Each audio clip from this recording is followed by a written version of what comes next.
esta sesión de hoy, que corre a cargo de Inmaculada Redondo. Inmaculada Redondo es neuróloga especialista en trastornos del movimiento de la Gerencia de Atención Integrada de Albacete. Es licenciada en Medicina por la Facultad de Córdoba. Realizó su formación como residente de neurología en el Hospital San Pedro de Alcántara de Cáceres. Tiene además un máster en trastornos del movimiento por la Universidad de Murcia y es experta en trastornos del movimiento que ofrece la Universidad Oberta de Cataluña en colaboración con el Hospital Sant Pau de Barcelona. Desde el año 2016 forma parte del Servicio de Neurología del Hospital General Universitario de Albacete y del equipo de trastornos del movimiento de dicho servicio y ahora en la actualidad desempeña su trabajo como neuróloga en el Hospital de Almansa y en el que tenéis aquí detrás de Albacete. Y hoy nos va a hablar de síntomas no motores.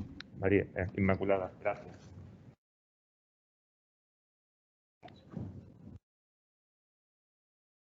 Bueno, perdón.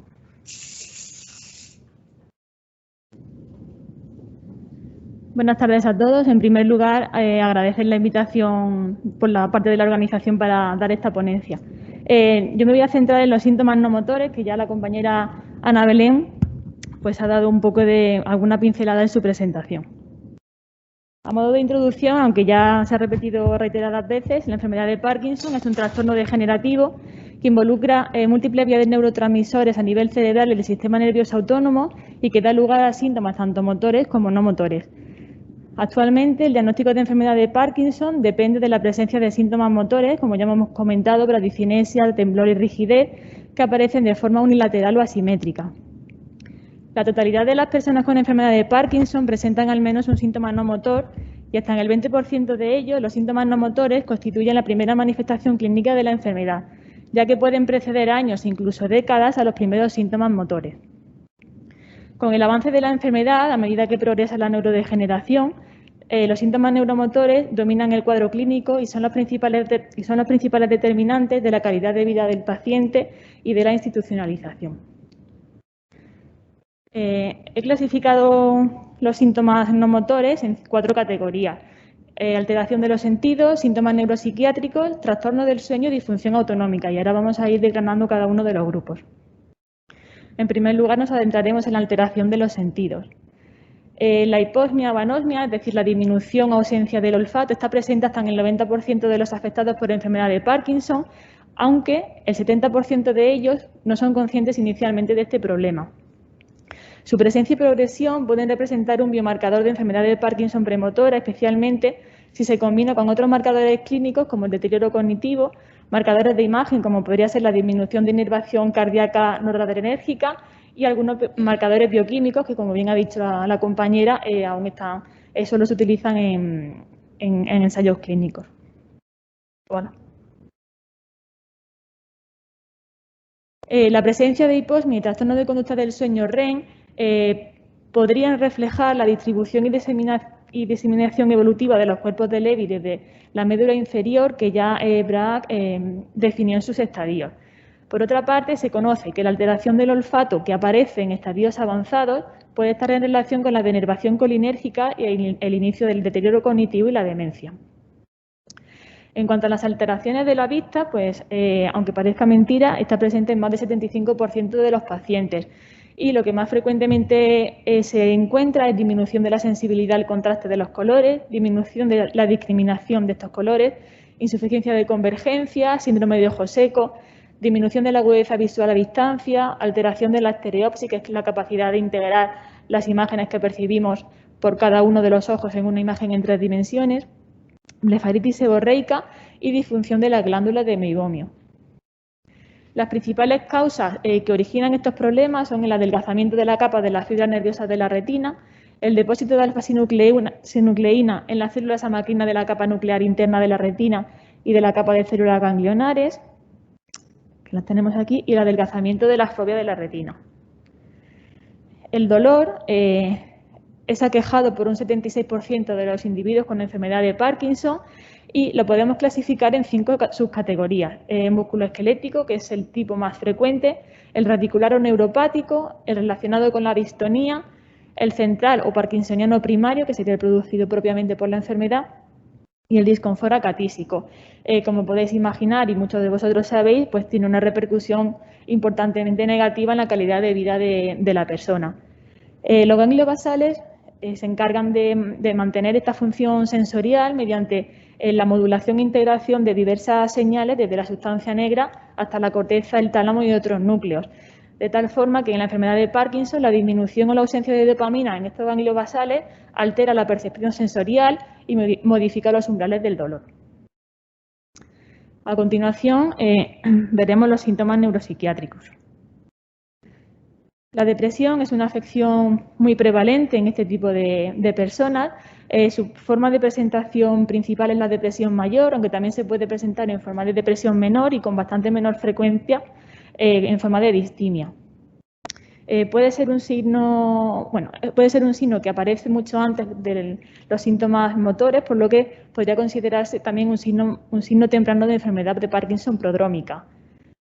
Su aparición se correlaciona con la duración de la enfermedad, con la gravedad de los síntomas, con las fluctuaciones motoras y también con la dosis de medicación dopaminérgica. De tal forma que se ha evidenciado que la aparición de depresión en estadios tempranos de la enfermedad se relaciona a largo plazo con un mayor deterioro de la función motora y también de la discapacidad.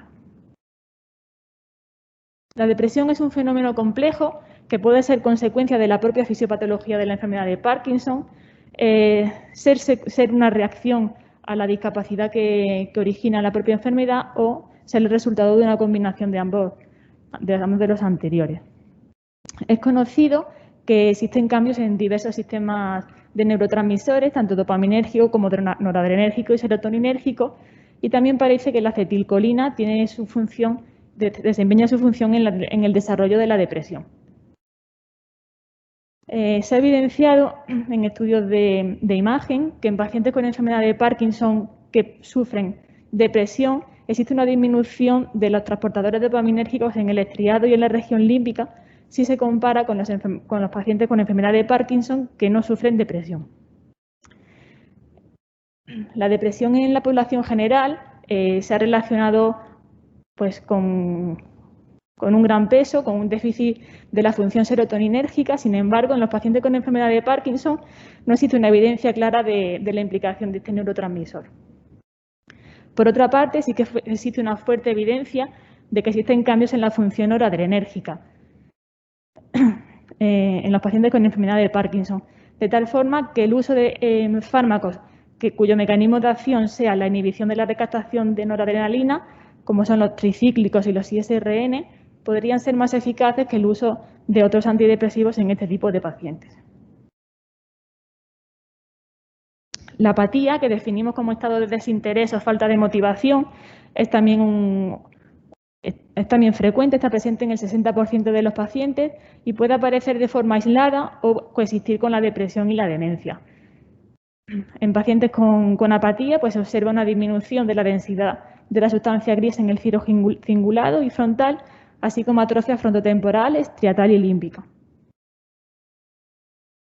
La fatiga, que es la pérdida de energía, cansancio o agotamiento, puede ser consecuencia de la disfunción motora, pero también puede estar en relación con la neuropatología de la enfermedad de Parkinson, ya que también está presente en pacientes con un tratamiento adecuado y una función motora bastante buena. Esta, al contrario de la depresión, no se asocia con la duración de la enfermedad ni la gravedad de los síntomas motores y también, al igual que la hiposmia, puede preceder a los síntomas motores. El deterioro cognitivo y la demencia son la complicación más temida tanto por la familia como por el propio paciente y se conoce que hasta el 80% de los individuos que sobreviven 20 años a la enfermedad desarrollan una demencia. También es conocido que aquellos pacientes que presentan una forma rígida cinética tienen mayor riesgo de desarrollar una demencia que aquellos en los que predomina la forma tremórica, en la que predomina el temblor frente a la rigidez y la lentitud. El deterioro cognitivo en la enfermedad de Parkinson inicial es una entidad bastante infradiagnosticada, pero que está presente en muchos de estos pacientes. Y se caracteriza principalmente por una disfunción, un deterioro de la función ejecutiva, que está relacionado con un trastorno frontoestriatal dependiente de dopamina y se ha visto que mejora con fármacos dopaminérgicos. Por otra parte, también puede haber asociado una alteración de la memoria del reconocimiento y una alteración de la flexibilidad cognitiva que por su parte no mejoran con dopaminérgicos, lo cual hace pensar que participen otro tipo de neurotransmisores en el desarrollo del deterioro cognitivo leve en estadios iniciales. La demencia como tal es típicamente de aparición en el curso tardío de la enfermedad y se caracteriza por la aparición de déficits visuales, pérdida de memoria semántica y episódica. Se ha asociado con la presencia de cuerpos de Lewy en regiones corticales posteriores, principalmente en los lóbulos parietales y temporales, y al igual que en la depresión, pues se ha evidenciado la participación de la acetilcolina, observándose una reducción de los marcadores colinérgicos corticales, lo cual explicaría el por qué los inhibidores de la acetilcolinesterasa tienen un efecto limitado en este tipo de pacientes. En cuanto a la psicosis, característicamente aparece en etapas tardías de la enfermedad y los síntomas más frecuentes son alucinaciones visuales e ilusiones ópticas. Está presente en el 40% de los casos de enfermedad de Parkinson y hay que conocer que tanto la levodopa como los agonistas dopaminérgicos, fármacos que se utilizan como base del tratamiento de la enfermedad de Parkinson, pueden inducirla. Además, existen otros diversos factores que están implicados en su aparición y que veremos a continuación.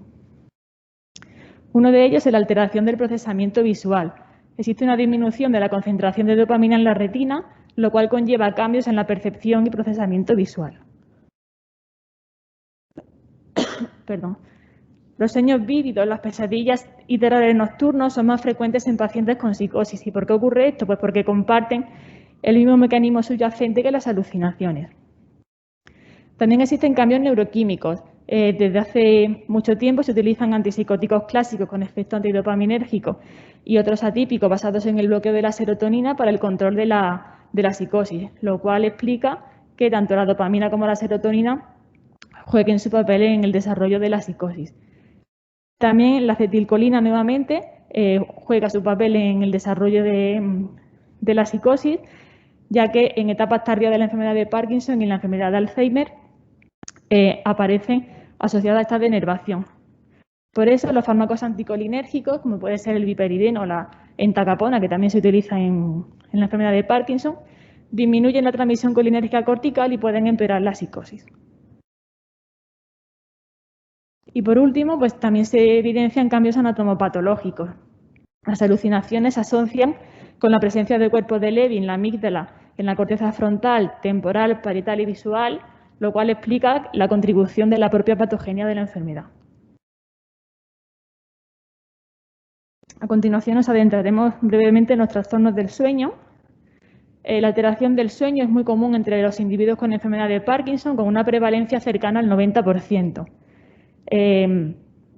Los podemos dividir en dos tipos. El primero de ellos es la somnolencia diurna y los ataques de sueño. Tanto la dopamina como la noradrenalina y serotonina están implicados en el control del sueño y en ratas se ha observado que existe una activación de las células dopaminérgicas de la sustancia gris acueductal durante la vigilia y que lesiones en dicha región incrementan los periodos de sueño. Los agonistas dopaminérgicos empeoran la somnolencia y pueden producir ataques de sueño. Y también se han observado en pacientes con enfermedad de Parkinson una disminución de los niveles de hipocretina similar a los que se observa en los pacientes con narcolepsia.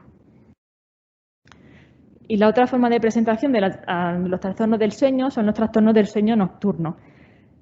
El insomnio, cuya forma de presentación más común es la fragmentación del sueño con despertares frecuentes y prolongados y que están provocados por diversos factores, entre ellos la cinesia nocturna, esa incapacidad para poder darse la vuelta bien en la cama, la nicturia, necesidad de levantarse varias veces al baño, el propio efecto de los fármacos, el trastorno de conducta del sueño REM, que como ha explicado la compañera María, es esa incapacidad que tiene el organismo de relajarse en la fase del sueño en la que corresponde y entonces se representan los sueños.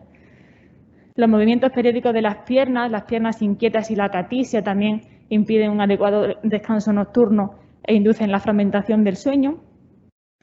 Y conocer que el síndrome de piernas inquietas, el movimiento periódico de las piernas y la acatisia parece tener un componente dopaminérgico, de ahí que mejoren con levodopa y agonistas dopaminérgicos. En cuanto a la disfunción autonómica, bueno, nos encontramos con síntomas urinarios, tienen una prevalencia del 25 al 50% de los pacientes y pueden aparecer tanto en enfermedad de Parkinson avanzada, donde son más frecuentes, como en estadios tempranos. Se presentan de dos formas. Hiperactividad del detrusor de la vejiga, lo cual induce la urgencia miccional, el aumento de la frecuencia de la micción, la nicturia y la incontinencia de urgencia. Y también se puede presentar como hipocontractilidad del detrusor y relajación del esfínter. La micción está regulada por el arco reflejo autónomo de los segmentos sacros de la médula espinal y está facilitado tónicamente por el centro pontino de la micción. La función de almacenamiento de la vejiga está facilitada por el hipotálamo, el cerebelo, la corteza frontal y los ganglios basales. Por su parte, la hiperreflexia de la vejiga se produce por la ausencia de la función inhibitoria de los ganglios basales ante este déficit de dopamina a dicho nivel. En una minoría de los pacientes, los síntomas mejoran con terapia dopaminérgica. En otros, pues hay que recurrir a otro tipo de terapias urológicas. Los síntomas gastrointestinales, muy frecuentes en pacientes con Parkinson, se deben a disfunción en todo el tracto gastrointestinal. Y las manifestaciones más comunes son la disfagia o dificultad para tragar el bolo alimenticio, bien a sólidos, bien a líquidos, la gastroparesia o retraso del vaciamiento gástrico, la disfunción intestinal, el sobrecrecimiento bacteriano y digamos que la complicación un poco más problemática sería la deglución ineficaz que puede dar lugar a sialorrea y atragantamiento. Los pacientes con gastroparesia aquejan saciedad precoz, disminución del apetito, flatulencia, distensión abdominal, náuseas y vómitos, pérdida progresiva de peso y además se puede evidenciar en ellos una absorción ineficaz de la levodopa. El sobrecrecimiento bacteriano puede complicar la enfermedad entre el 25 y 67% de los pacientes y parece que está relacionada con la aparición de fluctuaciones motoras por una mala absorción del fármaco. Por su parte, la disfunción intestinal tiene dos formas de presentación. Una disminución de la frecuencia de las deposiciones, producida por un tránsito colónico más lento, lo que daría lugar a lo que conocemos clásicamente como estreñimiento, y una disfunción defecatoria, por una inadecuada relajación del esfínter anal y de los músculos puborectales que no permitirían una evacuación adecuada del contenido fecal. Estos síntomas gastrointestinales tienen un origen multifactorial y se deben tanto a cambios patológicos como bioquímicos, intrínsecos y extrínsecos. Son múltiples los neurotransmisores o neuromoduladores que se encargan de la función autónoma gastrointestinal, entre ellos la acetilcolina, la serotonina, la dopamina, la noradrenalina, el péptido intestinal vasoactivo y el óxido nítrico. También se pueden observar cambios patológicos tempranos en el núcleo dorsal del vago, muy importante en la regulación autónoma del tracto gastrointestinal. Y también se evidencian cambios en el sistema nervioso entérico, como son la reducción de niveles de dopamina y las inclusiones de alfa-sinucleína y neuritas de Levy. Otra manifestación importante en este tipo de pacientes es la disfunción autónoma cardíaca. El corazón recibe inervación simpática e inervación parasimpática y son las que se encargan del control de la frecuencia cardíaca y de la contractilidad miocárdica. La disfunción autónoma cardíaca está presente hasta en el 80% de estos pacientes y engloba tanto hipotensión ortostática, es decir, bajada de tensión al mantenerse en bipedestación o al cambio de posición, e hipertensión labial, es decir, aumento de tensión y bajada con gran facilidad. La hipotensión ortostática es un marcador de disfunción simpática y se puede asociar a hipertensión en decúbito. Me vais a permitir que beba un poquito de agua.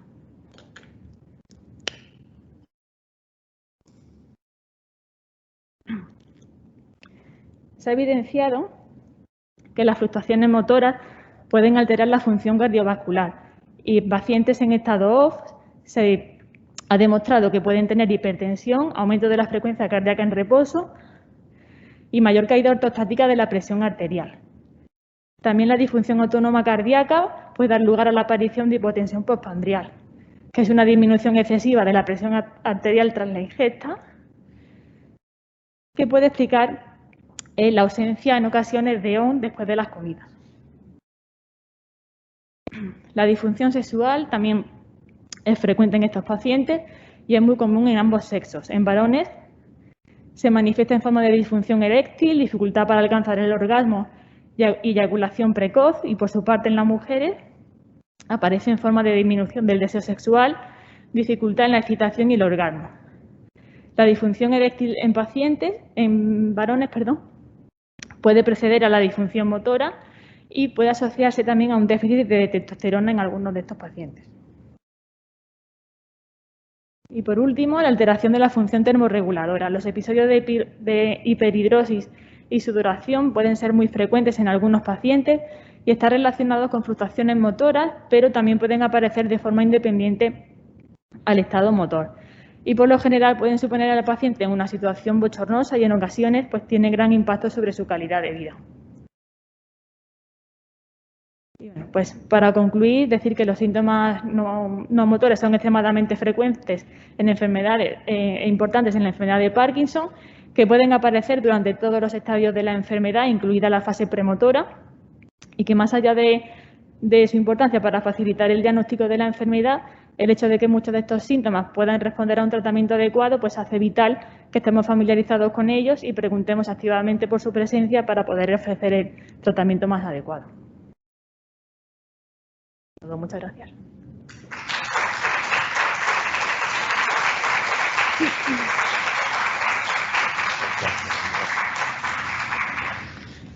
Bien, muchas gracias, Irma, por la charla que nos has dado. ¿Alguna pregunta de los que estáis en la sala?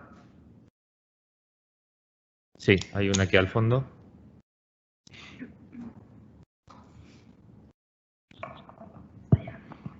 Lo primero, agradecerte tu intervención y quería hacerte dos preguntas.